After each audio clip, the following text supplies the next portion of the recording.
My rich bestie was heading overseas for a 3-month business trip. Before she left, she called me, sobbing her eyes out. "Sweetie, I can't bear to leave you. Who's going to take care of you when I'm gone? I've spoiled you rotten all these years. I can't trust anyone else with you." I was just about to say something when a deep, slightly annoyed male voice came through the phone. "What kind of pet turtle is so precious? I'll watch it for a while. Is it really worth all this life or death theatrics?" My best friend stopped crying. "Bro, are you serious?" I froze, the words dying on my lips, because my bestie's brother was 6 feet tall, had 8-pack abs, and the face of a movie star. He was also the guy I'd had a secret crush on for 6 years. On the other end, the man answered casually, "Yeah, I'll watch it." I didn't say a word. I just started packing my bags. My best friend was leaving on a business trip for 3 months. "You have to eat on time after I leave. Oh, and no ordering unhealthy takeout. Remember to eat fruit, and take those alphabet vitamins I got you every day." I couldn't help but cut her off. I'm 24 years old. I'm a grown adult who can take care of herself. Chloe said, "Zip it, I'm not done." I went quiet. "Don't stay up late. It's bad for you." "Okay. It's going to get colder in a few days, remember to layer up." "Okay." Chloe's obsession with mothering me started back in middle school. For family reasons, I was a bit malnourished back then, all skinny and small with a sallow complexion. Chloe, on the other hand, came from a wealthy family. Even though we were the same age, she was a head taller than me. The way we met was when she offered me a chicken drumstick in the cafeteria. "Okay, fine," I asked for it. Miss Chloe thought the cafeteria drumsticks were too greasy and was about to throw hers away. I worked up the courage to walk over and ask her for it.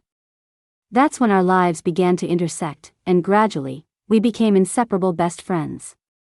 She spent 2 years fattening me up until I was healthy and glowing. And she was incredibly proud of it.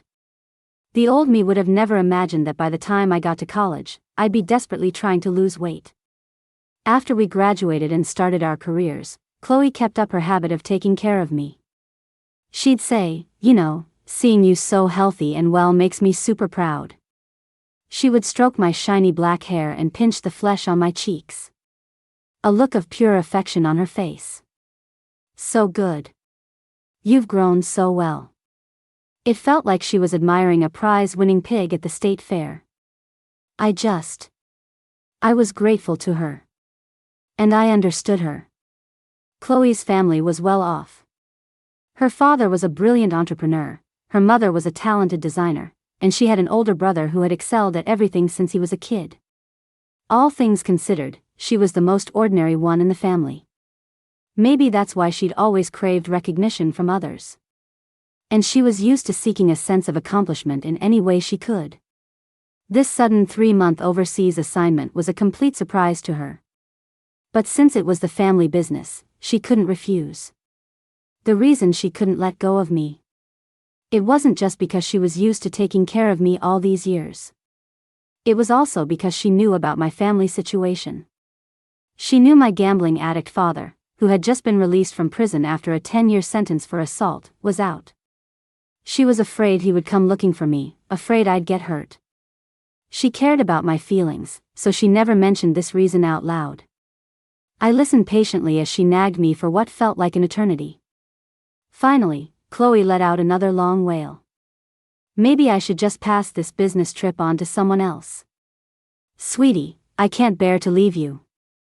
Who's going to take care of you when I'm gone? I've spoiled you rotten all these years. I can't trust anyone else with you." Honestly, I'm not spoiled at all. And I was confident I could take care of myself. I was about to say something to reassure her when I heard a deep male voice on her end of the line. "What's all that screaming and crying in your room? Did you get a pet turtle? What kind of turtle is this precious? I'm on vacation for a while. I can look after it for you." My hand holding the phone froze. That voice. My bestie's voice sounded a little farther away, like she was talking to someone next to her. Bro? What did you just say? Your turtle. I'll watch it for you for a few days. The man's voice was lazy and casual.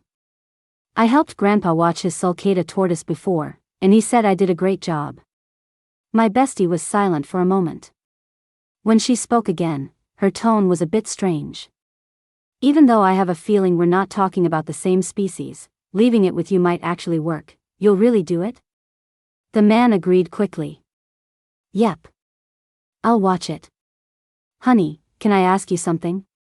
Do you want to come stay at my place for a while? Okay. Don't be shy. We're practically sisters, what's the difference? Okay. My brother happens to be home. You know, he's been training in kickboxing and Muay Thai since he was a kid. And even though he's got a sharp tongue, a huge ego, plays dirty, and has zero social skills, he's a good person. Wait, what did you say? I had to laugh. I repeated myself. I said, okay. After we hung up, I could feel my palms getting a little sweaty. I couldn't blame Chloe for being so surprised. Given my personality, always afraid of troubling others, would have normally refused an offer like that. The reason I broke character and agreed was because of Chloe's brother. The brother she described as having a sharp tongue, a huge ego, playing dirty, and having zero social skills actually had another set of descriptors he'd been known for since we were kids. Handsome, smart, righteous, thoughtful, humble, a true golden boy. Chloe's brother, Ethan, was 4 years older than us. When we were in middle school, he was already a big shot in the high school division.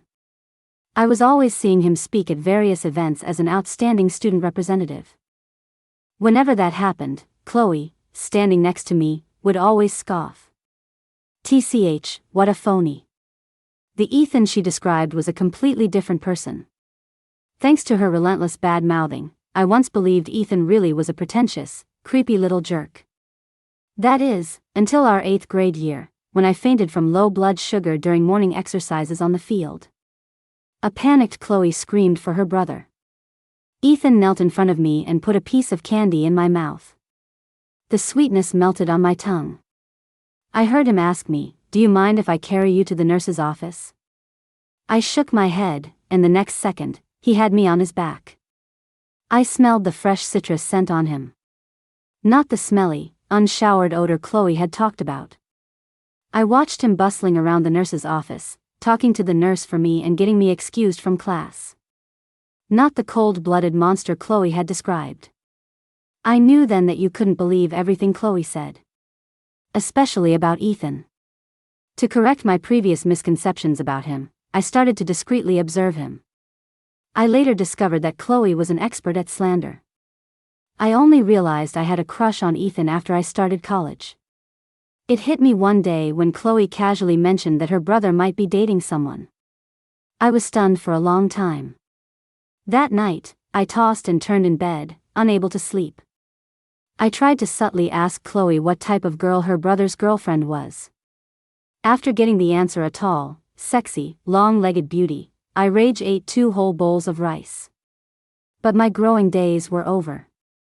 2 bowls of rice weren't going to change the fact that I was 5 feet 3 inches. Later, I heard from Chloe that the whole dating thing was a false alarm. Chloe fumed, a gorgeous girl like that was chasing him, and he actually turned her down? What is wrong with him? I forced a smile that didn't quite reach my eyes. Ethan's standards were that high? Ha ha ha, boo hoo hoo. It's not like I was delusional enough to think anything could happen between me and Ethan. It's just, I couldn't accept it. I couldn't. He probably didn't even remember my name. The next day, when I called Chloe, she shrieked, "What's wrong? You're not backing out, are you?" I said, "I'm at your front door. Open up." A few seconds later, the door was yanked open. Chloe stared at me with wide eyes. Then she looked at the suitcase next to me. She grabbed my hand. Perfect. This is how it should be. Come on in. My home is your home. Sit anywhere. Lie down anywhere. Chloe's apartment was huge. It was a condo her parents had bought for her in the East Bay. According to her, her brother was staying here because it was too far to go back to their parents' house. Plus, he had a few friends here and wanted to use his vacation time to hang out with them. I sat on the sofa, feeling a little nervous. I subconsciously glanced toward the guest room. Your brother. Before I could finish, the door to that room was pulled open. Ethan, wearing pajamas, looked over with sleepy eyes. Who's here? His voice was a bit hoarse since he had just woken up. The loose collar of his pajama top revealed a sliver of his chest, hinting at the firm, tan muscles underneath. I froze like a statue, quickly looked away, and took a sip of water with a trembling hand. He saw me too. He paused for 2 seconds, then turned around without hesitation. When he came out again, he was fully dressed, and he'd even quickly tidied his messy hair. Chloe made the introduction. Bro, this is my bestie, Leah. Ethan nodded and smiled at me. Hi. I managed a nervous, hi. Ethan didn't seem surprised to see me here. He started talking to me like we were old friends. I hear Chloe talk about her bestie all the time. She's leaving on her trip tomorrow, right? Did you come over to hang out with her before she goes? I was taken aback. Huh. He continued, don't worry, you two chat. I have to go out in a bit, so I won't bother you. He went to the bathroom to wash up. As he passed by me on his way out, I caught that familiar citrus scent again. Chloe often said her brother was a very lazy person. He didn't like trying new things and had been using the same brand of body wash for years. But instead of lazy, I thought the word loyal suited him better. By the way. Ethan turned and asked Chloe, where's your precious turtle? Where do you keep it? You should bring it home today so I can see how to take care of it. Chloe was evasive. My bestie is easy to take care of, super easy. You don't need to be too particular. There's an art to raising turtles, Ethan countered. Some turtles need regular baths, or they can get a skin disease. Oh, right, does your turtle need me to give it a bath? Chloe was speechless. Pfft. Sitting on the sofa, I suddenly sprayed out the mouthful of water I had just taken. The siblings both turned to look at me. Ethan's gaze slowly shifted from me to the suitcase I'd placed next to the sofa. In a matter of seconds, it seemed like he'd figured everything out. His expression shifted multiple times, and finally, with his face bright red, he dragged Chloe into her room. The two of them muttered in low voices in there for a long time while I sat on the sofa, my leg bouncing uncontrollably. Maybe I should just forget it. Grab my suitcase and go home now, the thought spun around in my head. Just as my mind was racing, the door opened. Ethan came out first. His expression was back to normal. He looked at me calmly and smiled. Welcome. Please, make yourself at home. I'll do my best not to disturb you. If anything I do makes you feel uncomfortable in any way, please let me know anytime. Chloe followed behind him, giving me an okay sign. I managed a weak smile and thanked Ethan. I could just imagine what Chloe had said to her brother. She probably guilt-tripped him. That started to weigh on me. After Ethan left, I helped Chloe pack her luggage. That night, we slept in the same bed, talking until 1 in the morning. The next morning, Ethan drove Chloe to the airport. Just as I received a text from Chloe saying she had boarded the plane, I heard the sound of the digital lock at the front door. Ethan was back. He pushed the door open and saw me, clearly startled for a second, then smiled. Morning. I stood in the living room and tried to sound as natural as possible. Morning. The awkwardness of two people who barely knew each other living under the same roof was inevitable. We made some small talk, and I felt like my toes were about to dig a hole through Chloe's floor. Once I got to work, my racing heart finally calmed down enough for me to think. I had managed to subtly get a lot of intel from Chloe about her brother's ideal type. Chloe said his favorite actress was Song Ling, a gentle and quiet type. So, I decided that for the next few days, would be a quiet, gentle lady. After a week of being a gentle lady, I declared Plan A a failure. Because I discovered that Ethan didn't seem to be interested in me at all. Whenever he saw me, he would immediately put on a polite but distant smile. As soon as I got home from work, he would usually stay in his room. We barely ever ran into each other. He didn't seem to care whether I was quiet or not. Leaning back in my office chair, I wondered if I should change my strategy, or if there was any point in changing it at all. Before I knew it, it was time to clock out. Today, Ethan had plans to have dinner with a friend and said he'd be back late. I slowly packed my things and took the subway home. Chloe's apartment in the East Bay was close to the subway station, but you had to cut through a small park to get there. It gets dark early in the winter, and it wasn't until I left the station that I realized something was different about the park today. It was too dark. An old man passing by told me that the park's streetlights had been vandalized and were under repair. I hesitated for a moment but decided to walk through the park anyway. Taking the long way around was too far, it would add more than 10 minutes. The sky wasn't completely dark yet, so I could still see the path. As I was about to exit the park, I saw a man and a woman in the distance, arguing about something in the middle of the path. Their voices grew louder, escalating into a full-blown fight. I had no intention of getting involved.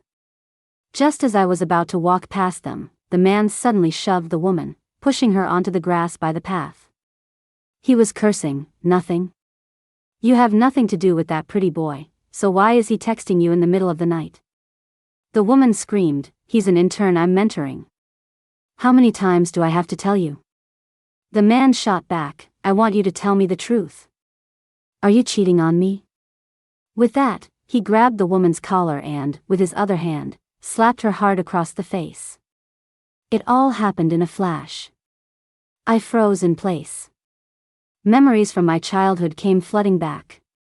A dimly lit room, my father, often with that same monstrous look on his face. The woman let out a piercing scream. Without thinking, I spun around and shoved the man away with all my strength. As I got closer, I could smell the alcohol on his breath. "Damn it!" the man cursed. "Who the hell is sticking their nose where it doesn't belong?" I ignored him and checked on the woman. She was trembling. To be honest, I was trembling even more than she was. I stood in front of her and turned to face the man. "You hit your girlfriend? Is that all you've got?" The man, furious, started to rush toward us. I frowned. "Don't come any closer. I've already called the police." I pulled the woman up from the ground, ready to run with her at a moment's notice. The man paused, but quickly figured it out. "When did you call the cops? You trying to fool me?" He glared at me menacingly. "Both of you. You think I'm an idiot." With that, he strode over, reaching out to grab me. Before his hand could touch my clothes, my collar was yanked back, pulling my entire body away from the man. I only snapped back to reality when my back hit a warm wall. At the same time, that familiar, pleasant citrus scent filled my nose. "Officer, yes, we're in the park across from the East Bay apartments." The man's voice was deep and calm. "You're almost here? Okay, please hurry. The assailant appears ready to attack again." I turned to look, and Ethan was just ending the call. He frowned at the man, but before he could speak, the man turned and ran. He was clearly spooked by the call Ethan had just made. I blinked, terrified he would hear my abnormally fast heartbeat, so I quickly stood up straight and subtly took 2 steps to the side. "What are you doing here?" Just as Ethan was about to speak, I remembered something. "Wait a second, I need to talk to her." I turned to the still shaken woman and gently rubbed her arm. "It's okay now. You should stay at a friend's house tonight. Don't go back home. And if you're willing, you should probably file a police report." I had seen Ethan's phone screen just now. He hadn't had time to call the police, it was a bluff. "You and him," I hesitated, not knowing how to phrase it. But the woman seemed to have made up her mind. "We'll break up. I'll go to the police station later." "Thank you." She wiped her tears and pulled her coat tighter. After thanking both me and Ethan again, she quickly walked out of the dim path and into the bright light of the street lamps ahead. On the way back with Ethan, he answered my earlier question. Chloe told me you're afraid of the dark. I paused. So he knew the park lights were out and ended his get-together early to come pick me up. I looked down at the ground, watching as our shadows stretched and shrank, sometimes merging, sometimes separating. My heart beat faster and faster. Thank you, I said. Ethan replied, you're welcome. It was nothing. He was so polite that the little romantic fantasy that had just sparked in my mind quickly vanished. We walked home in silence. The moment I stepped inside, my feet froze. I remembered the gentle lady act I had been putting on for a week. Then I remembered how, in the park, to put on a brave face, I had cursed at that man and even thrown a few clumsy punches. I glanced at Ethan. He probably saw everything. I squeezed my eyes shut and walked stiffly toward my room. Your dinner. I don't have much of an appetite. I'll skip it. Bang. I shut the door. After lying in bed for a long time, I finally accepted the fact that my image in front of Ethan was shattered. Whatever, I thought. I'll just lay low for a while, then find an excuse to move out. Knock, knock, knock. Someone was at the door. Ethan's voice came from outside. Leah, I bought some roasted chestnuts on my way back this evening. I think you like them. I left them by your door. Roasted chestnuts? I sat up. I called out to the door, thank you. At that moment, my stomach let out an uncooperative growl. Once I was sure he was gone, I tiptoed to the door, opened it a crack, and brought the chestnuts inside. After a few chestnuts, I felt like I had come back to life. I immediately sent a message to Chloe. I praised her to the skies. She was the best. Not only did she tell Ethan I was afraid of the dark, but she also told him I was a huge fan of roasted chestnuts. Chloe's reply came quickly, huh? I never said that. Weird. How did my brother know all that? I stared at my phone, reading the message over and over again. I was floored. I couldn't figure it out. I decided to ask him myself.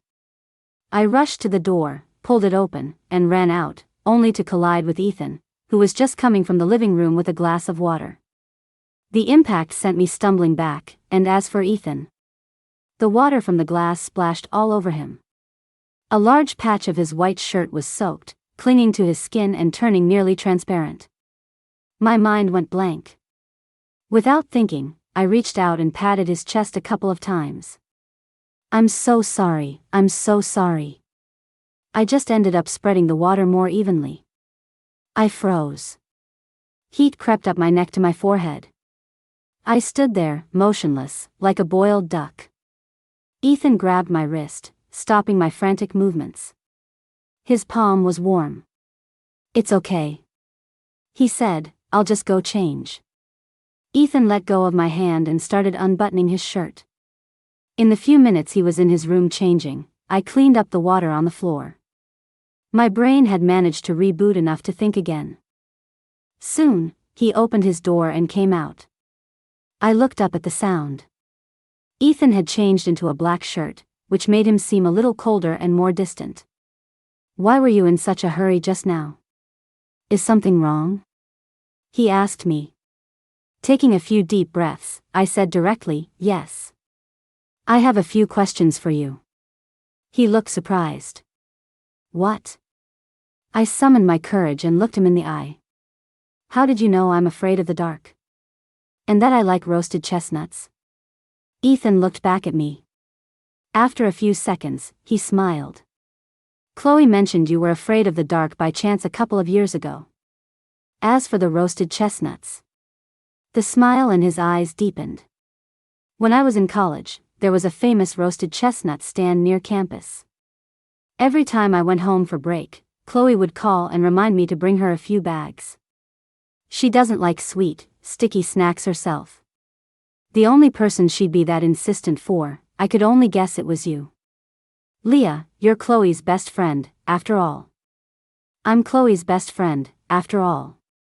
And here I am, trying to become her sister-in-law. The two thoughts popped into my head out of nowhere. I was startled and shook my head hard, trying to banish the idea. But it was no use.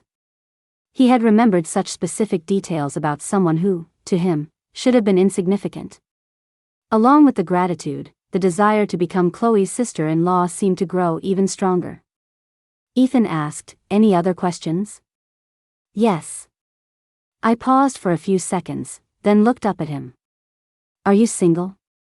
I had already confirmed this with Chloe, but it wouldn't hurt to confirm it one more time. Ethan was visibly stunned. It took him several seconds to nod. My heart was about to pound out of my chest, but my face remained calm. I nodded. "Then I have something to tell you." Ethan asked, "What?" "I like you," I said. "And I'm going to pursue you." Ethan's eyes widened slightly. It was the first time I'd seen such an obvious expression of surprise on his face. Thankfully, there was no disgust or revulsion. I said it all in one breath. "I don't know exactly how I'm going to do it yet. I have to think about it. But I promise I won't bother you. You can rest assured about that. And you don't have to give me an answer right now. After all, if I asked for an answer now, the success rate would be too low. This isn't just a sudden whim. I've actually liked you for a long time. It just felt too cowardly to give up without even trying." I spoke quickly, my voice low. Almost as if I were talking to myself. "No other questions?" I nodded at Ethan. "Well, it's getting late. You should get some rest. Good night." After saying the last sentence, I turned, went into my room, and shut the door, all in one smooth motion. Leaning against the door, I listened for any sounds from outside. Ethan stood outside my door for a moment before slowly walking back to his own room. I could finally breathe properly, letting out a long sigh. Have I gone crazy? Maybe. But after playing by the rules for so many years, going crazy for once felt pretty good. I thought I'd be too excited to sleep. But I had a dreamless, wonderful night's sleep. The next morning, when Ethan got up, I was already wide awake and had breakfast ready. Ta-da! A breakfast made with love. I smiled at Ethan. "I'm a pretty good cook, you can try it. But it's okay if you don't want to. Just leave it there, I'll finish it when I get back from work." Ethan paused. "Thank you. I had an early meeting today, so I had to get to the office early." As I was rushing out the door with my bag, Ethan had just finished washing up. I saw him standing by the dining table, looking down at it. I couldn't see his expression. Oh, and the breakfast really was heart-shaped: the eggs, the toast, and even the ketchup on the toast. Standing outside the door, I sent him a text. "It's a little chilly today, remember to wear an extra layer when you go out." I added my favorite cat meme. Perfect. I had never pursued anyone before, but surprisingly, when it came to Ethan, I was a natural. I was very afraid of bothering him, so I was always paying close attention to his reactions. I noticed that he would eat my heart-shaped breakfasts. He would text me to say thank you. He also responded to the messages I sent him from time to time. He even started joking with me one day. That morning, as I was trying to figure out a new way to style today's breakfast, a figure suddenly appeared beside me. Along with a sleepy, hoarse voice, "So this is how those peculiar works of art are born." I jumped and turned to look at him. Ethan was in his pajamas, a hint of drowsiness on his face, his hair a mess. But his eyes held a helpless smile. I felt terrible. "Did I wake you?" "I'm sorry, I'll be quieter next time." Ethan shook his head. "No, my own alarm went off." He said, "Waking up early is so hard." I replied instinctively, "I know, right? So, you should sleep in a little more from now on." Ethan smiled. "You have to work, and sleep is very precious for you." I couldn't tell what he meant by that. Was it a gentle rejection, or... "I'll make breakfast tomorrow," he said. I just hope the great artist won't find my breakfast styling too ugly. Oh, it wasn't a rejection. It was the first sign that my pursuit was working. Yes. When it came to pursuing Ethan, I had a unique advantage. I had subtly learned many of his preferences from Chloe. The movies he liked to watch, the music he liked to listen to, the cuisines he liked to eat. So every surprise I prepared for him was just right, making it hard for him to refuse. We spent a month like this. I could now naturally lean against his bedroom door and ask him, "There's a comedy movie coming out tomorrow. Can we go see it together after I get off work?" Ethan paused. A comedy? I knew he wasn't a big fan of comedies. I nodded. Yeah, I like comedies. So, want to go together? Ethan's hand, which was tidying his desk, stopped. He looked up, and our eyes met. My hand, crossed over my chest, tightened into a fist, and I nervously slowed my breathing.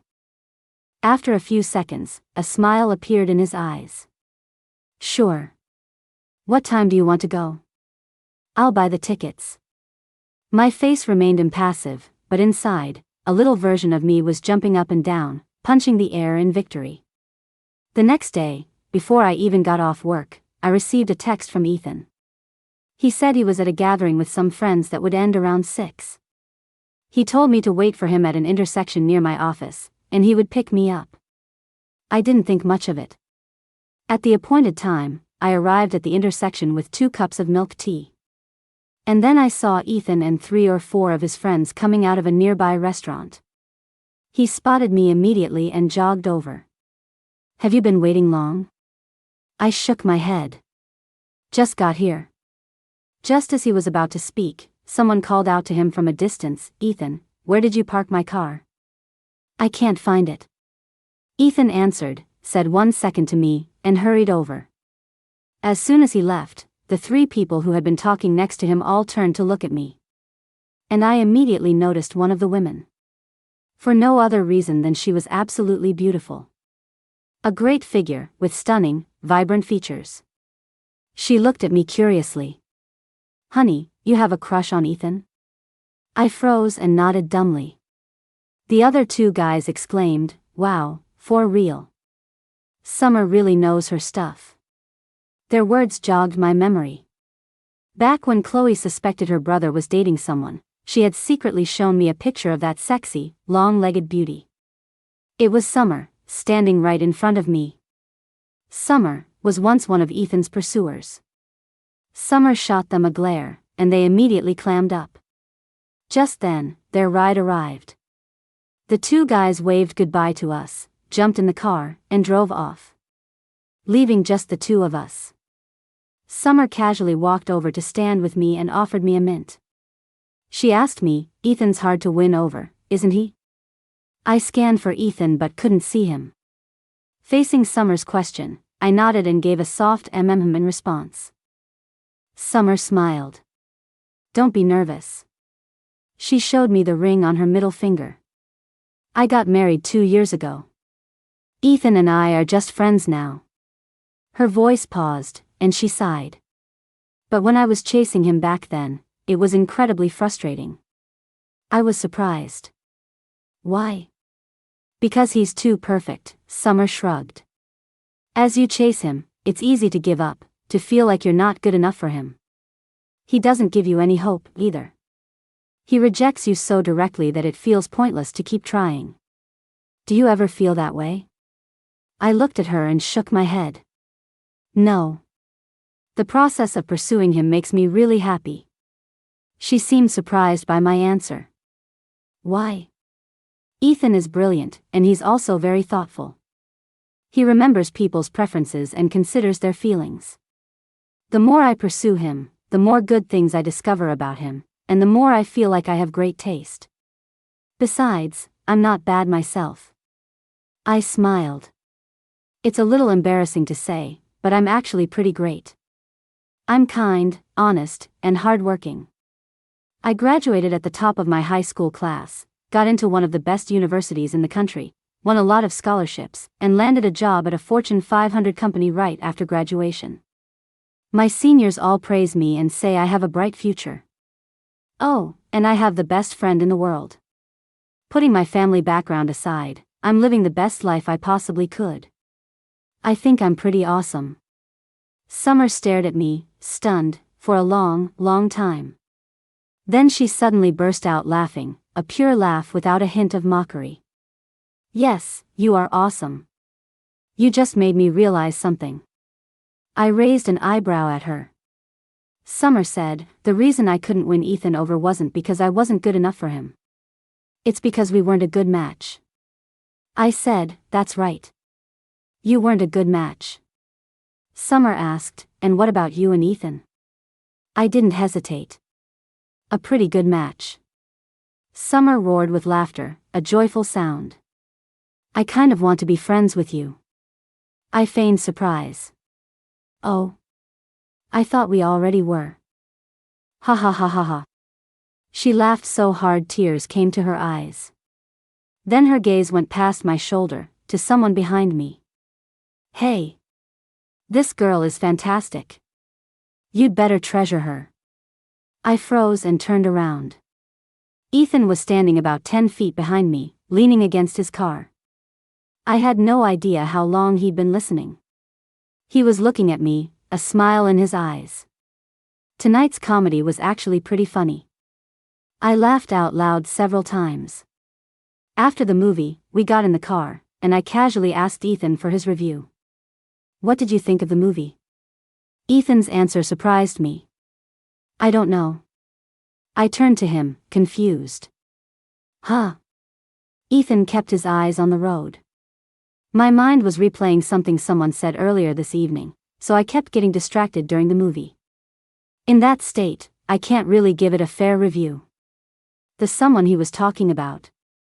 I had no doubt he meant me. I turned to look out the window as heat slowly crept up my neck. He had heard all of my unabashed, smug self-praise. The thought made me feel a little shy. I stayed silent, hoping we could just move past the topic. But Ethan wouldn't let me. I think you got one thing wrong. I tensed up, my fingers twisting in my lap. My cheeks grew hotter as my mind frantically tried to recall which part of my self-praise had been too over the top. Ethan said casually, Leah, I'm not that observant. I wouldn't remember the preferences of someone who doesn't matter to me. It took me a full 10 seconds to process what he meant. Stunned, I turned and stared at his profile. Don't look at me like that, Ethan said. I'm going to lose control of the car. I didn't know where else to look. I glanced around helplessly before finally looking down at my own feet. The car was parked in the garage, but neither of us got out. The garage was silent and dim. The nervous, awkward, and intimate atmosphere quickly intensified. After a few seconds, Ethan was the one to break the silence. Do you need me to explain? I was taken aback. Explain what? Ethan turned to me. What I just said. Before I could respond, he translated his earlier statement more directly. To me, Leah, you are not someone who doesn't matter. I blinked, staring at him motionlessly. Ethan smiled, seeming to recall something. His voice became very soft. The first time I remembered your name was in my junior year of high school. Chloe came home and said she'd made a good friend. She was so excited that day. She said her friend's name was Leah, and that even though you were having a tough time yourself, you'd share your breakfast with stray cats. She said, the name Leah is so beautiful, like the morning sun. It sounds so warm. I was stunned. That was shortly after Chloe and I first met in middle school. I had long forgotten about it, but somehow, it had been imprinted in Ethan's memory so long ago. Later, Ethan continued, his gaze seeming to look past the windshield and into the distant past. I heard her mention you all the time. What you ate that day, how you'd grown a little taller, how your grades had improved, or who had bullied you and how she got revenge for you. Chloe is very picky, especially when it comes to friends, but she really, really likes you. Listening to his words, I was speechless for a long time. Yeah, I should have known.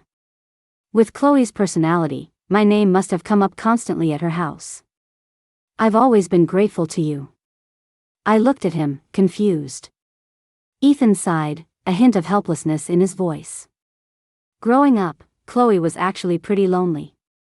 Our parents were busy and didn't have time to take care of us. And with a 5-year age gap between us, there were a lot of things I couldn't say or do for her. In her freshman year of high school, my dad lectured her about dating too early. She ran out of the house on a snowy night.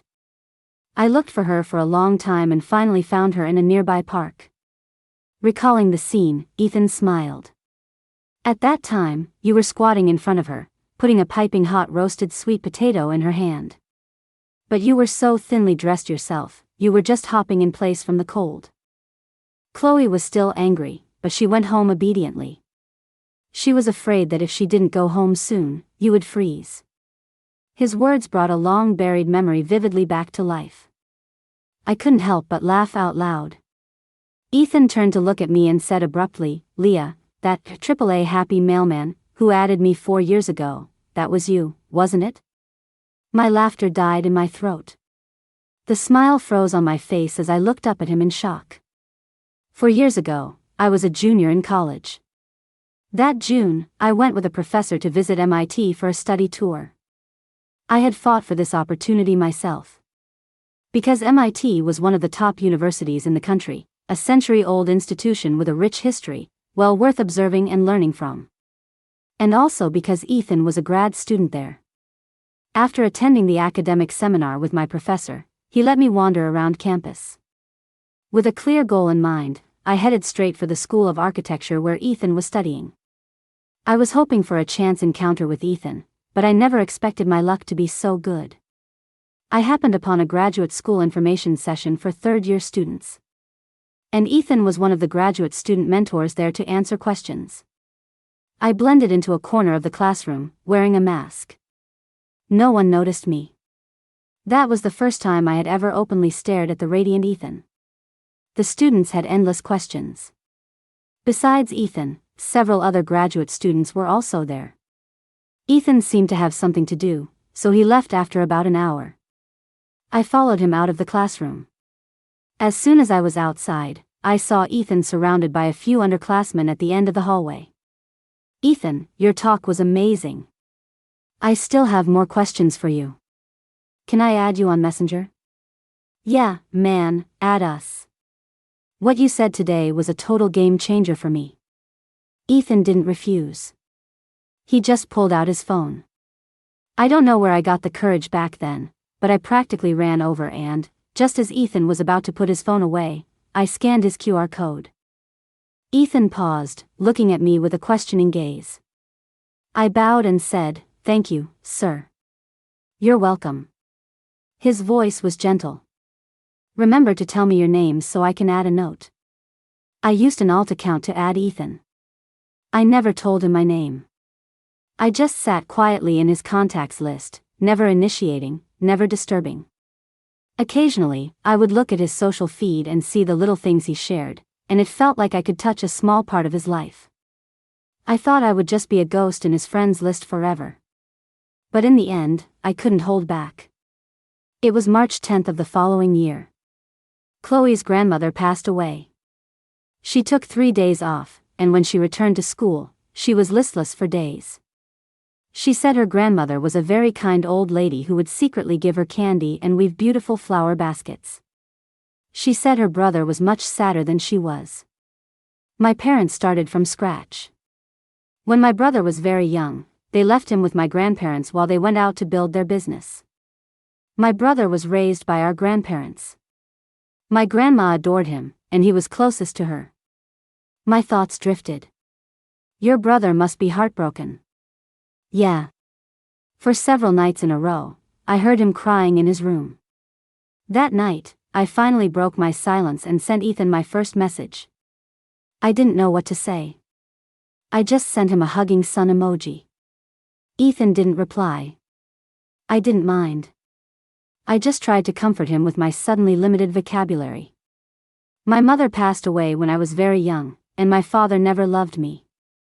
I couldn't empathize with his pain, but I wanted to make him feel a little less sad. For the next few days, I would send him a message every day to say hello. I would share my favorite movies with him. Share the warm sun and the bright starry sky. Some people say that when we die, we become stars. They gather to form the night sky, lighting the way for those who walk in the dark. You don't have to worry about walking in the dark anymore. Ethan finally replied to me. He said, "Thank you." Looking at that message, I couldn't help but smile and let out a long sigh of relief. From then on, I would occasionally chat with Ethan. He never asked who I was, and we just talked as online friends for a long time.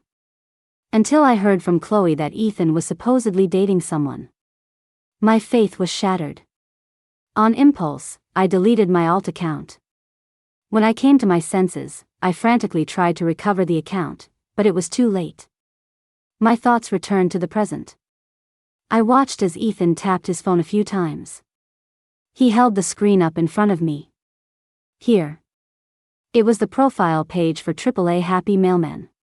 "That was you, wasn't it, Leah?" I was truly shocked. "How did you know?" The moment the words left my mouth, Ethan smiled. "One night, you posted something on your feed. You deleted it in seconds, but I still saw it. I remembered it instantly. It was my birthday. Chloe had made me a cake that looked like a pile of crap. I took a picture to complain about this insane woman, but I forgot to switch accounts. I deleted the post less than 3 minutes after I made it. I never thought Ethan would have seen it." Ethan said, "Chloe made that cake right in front of me. I recognized it immediately." His tone shifted.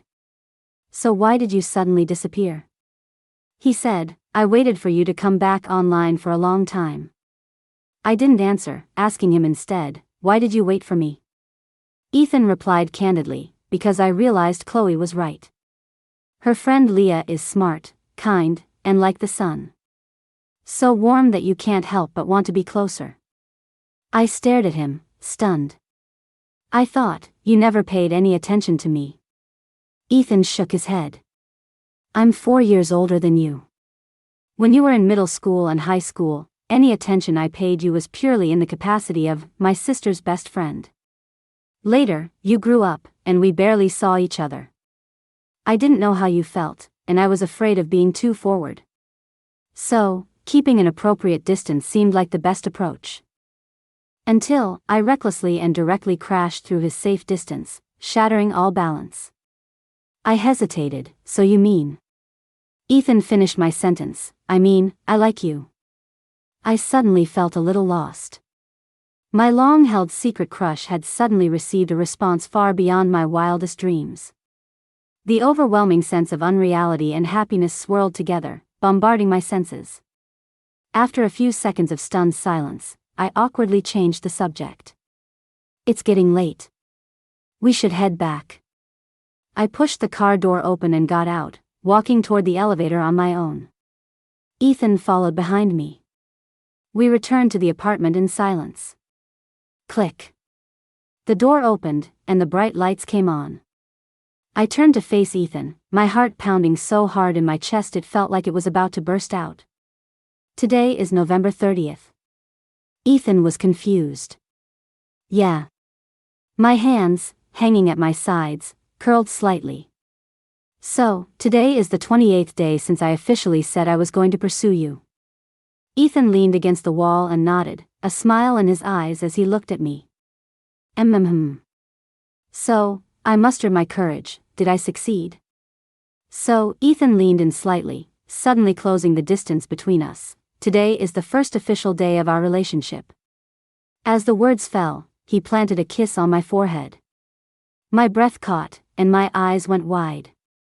Time seemed to stand still in that moment. On November 30th, I fell in love. With my best friend's brother, whom I had secretly crushed on for years.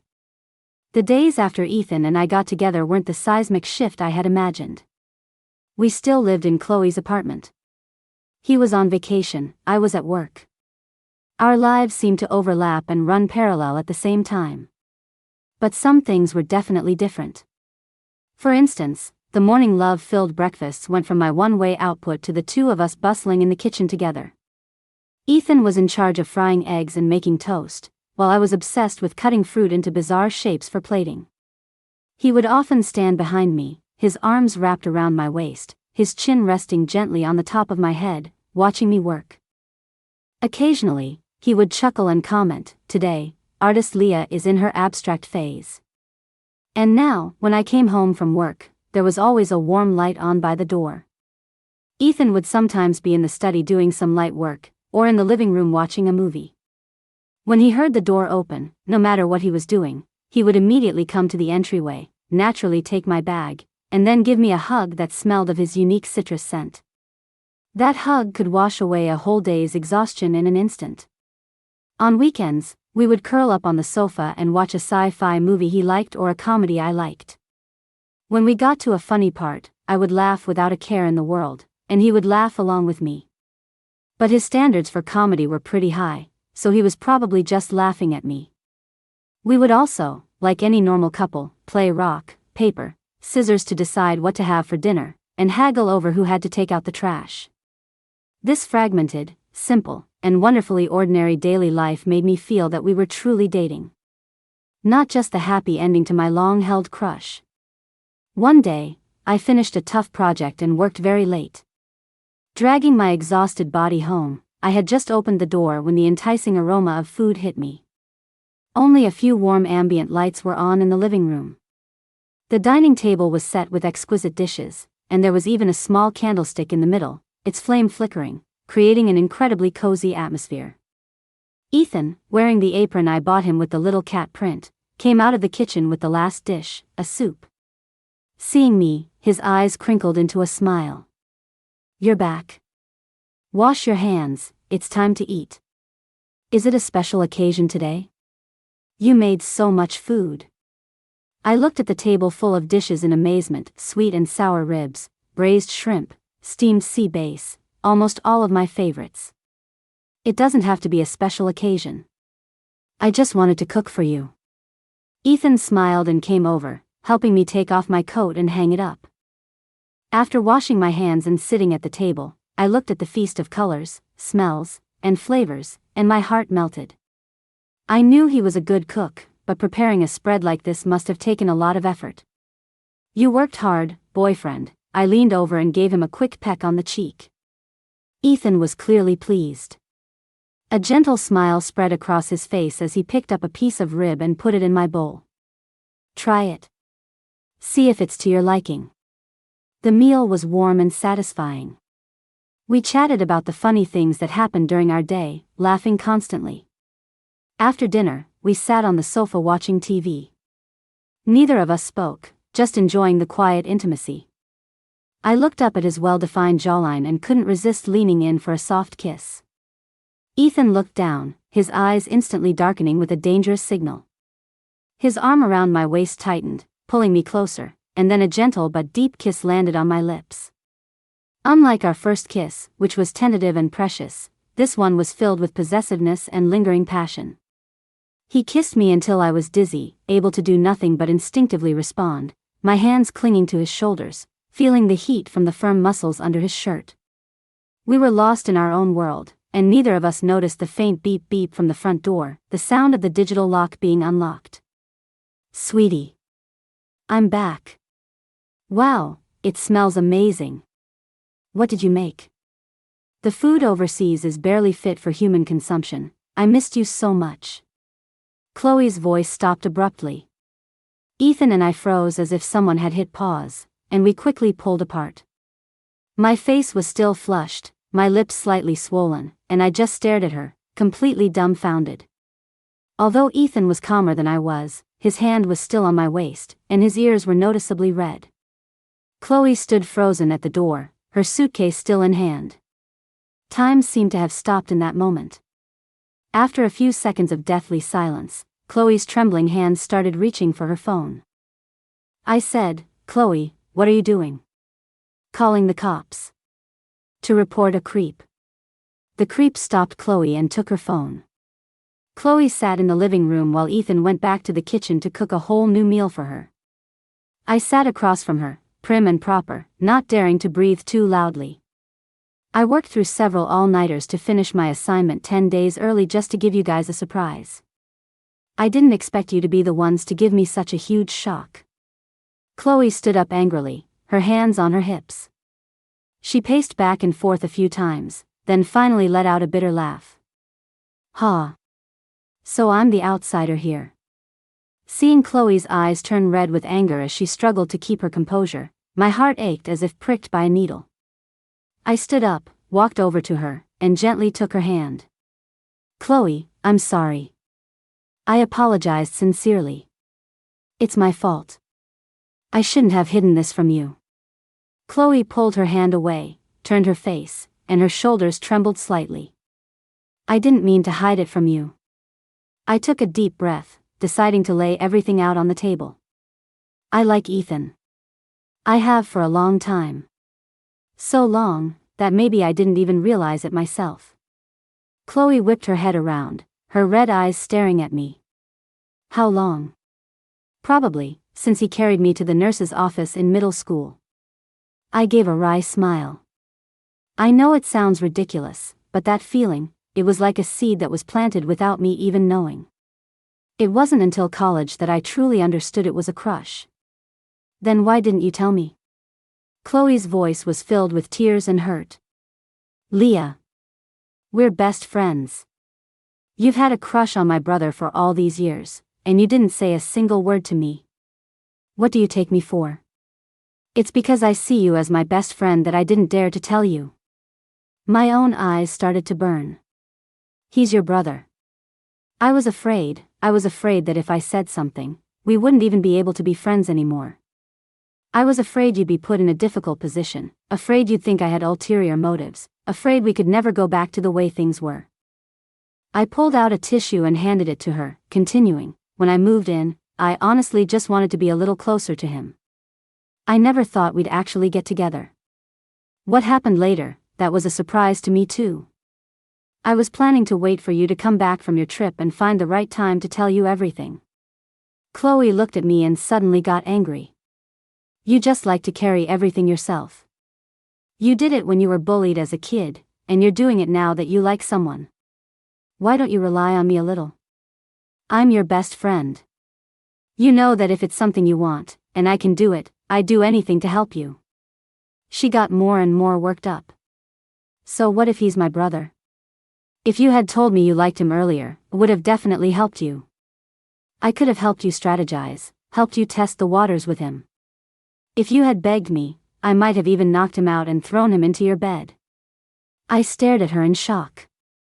Why did she suddenly make me feel a little regretful? Chloe stared at me.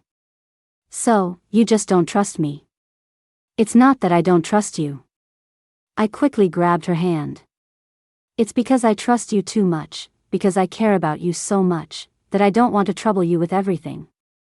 Sometimes, friendships get worn down by all the little things." I looked into her eyes and finally voiced my deepest fear. "Chloe, you joined the family business after graduation, and I know how much pressure you're under. Your colleagues whisper behind your back that you're a nepotism hire. For your achievements and abilities to be recognized, you have to work several times harder than anyone else. This trip to negotiate the international partnership was such a great opportunity for you to prove yourself. I didn't want to distract you, and I definitely didn't want my little love life to make you even more tired." Before I could finish, Chloe burst into tears with a wah and threw her arms around me, hugging my neck tightly. "You're just a big idiot," she sobbed, her snot and tears smearing all over my shoulder. "Who asked you to be so considerate? Aren't friends supposed to be for bothering?" I hugged her back tightly. Years of hidden secrets, guilt, and gratitude, mixed with the overwhelming emotion of the moment, all came pouring out as we cried in each other's arms. "That dog of a brother of mine, if he dares to treat you badly, I'll be the first one to take him down." As we were clinging to each other, crying our eyes out, completely lost in our own emotions, a slightly helpless and cautious voice came from the kitchen doorway. The food is ready. Maybe, you should eat something?" Chloe and I both looked up at the same time, our two pairs of red, swollen eyes glaring at the source of the voice, and we both yelled in unison with tear-choked voices, "Shut up. Ethan just." He rubbed his nose, silently and tactfully retreated back into the kitchen, step by step. He even thoughtfully pulled the glass kitchen door shut, isolating himself. Seeing his dare not speak up look, Chloe and I looked at each other and suddenly found it a little funny. With tears still on her face, she couldn't help but let out a snort of laughter. Chloe sniffled, wiped her face messily with her sleeve, and looked at me. "All right, stop crying. For the sake of how much you like my brother, oh, no, for the sake of how much my brother likes you."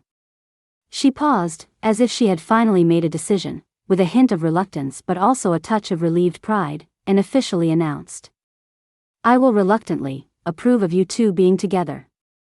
She walked to the dining table, sat down, and immediately started devouring the food. The kid looked genuinely starved. After she finished eating, she wiped her mouth. She ordered Ethan, "Do the dishes, then come to the study. We need to talk." Ethan just. While Ethan was doing the dishes, I received a text from Chloe. "Yes. I'm the boss today." I wanted to laugh, but I also felt a little bad for Ethan. Through the glass door of the kitchen, Ethan happened to look back, and our eyes met. He gave me a helpless smile and mouthed the words, "It's fine." I quietly slid the glass door open a crack and showed him my phone screen with Chloe's recent text. Ethan saw the message, paused, and then burst out laughing. I made a praying gesture with my hands and whispered, "Good luck, boyfriend." His eyes filled with warmth. He quickly pecked my lips and whispered back, "Wait for me." Then, he took a deep breath, as if heading into battle, and walked toward the study. After Ethan went in, the study door closed. I could vaguely hear Chloe's deliberately lowered voice scolding him. Although I couldn't make out the words, the sheer force of it was intimidating enough. I sat in the living room, scrolling through my phone distractedly, while my ears were pricked up, listening to the commotion over there, silently lighting a candle for Ethan. I moved back to my own place. Ethan's vacation ended, and he soon returned to Boston. The architectural design studio he started with a friend, though small, quickly made a name for itself in the industry with its outstanding creativity and professional skills. Projects started pouring in, and he became incredibly busy. We began a long-distance relationship. The distance didn't weaken our feelings, instead, it made every call, every video chat, feel exceptionally precious. We shared the little details of our lives. He would complain to me about difficult clients, and I would complain to him about the tediousness of my work. He would send me a picture of the empty Boston nightscape when he was working late, with the caption, "Missing you." I would be the first to call him whenever something good happened. The days flew by in a blur of work and longing, and before we knew it, we were in our second year of being long distance. On a normal workday, my boss called me into his office and informed me that due to business expansion, the company needed to create a core position at the Boston headquarters. After a comprehensive evaluation, they believed I was the most suitable candidate. This meant a significant promotion.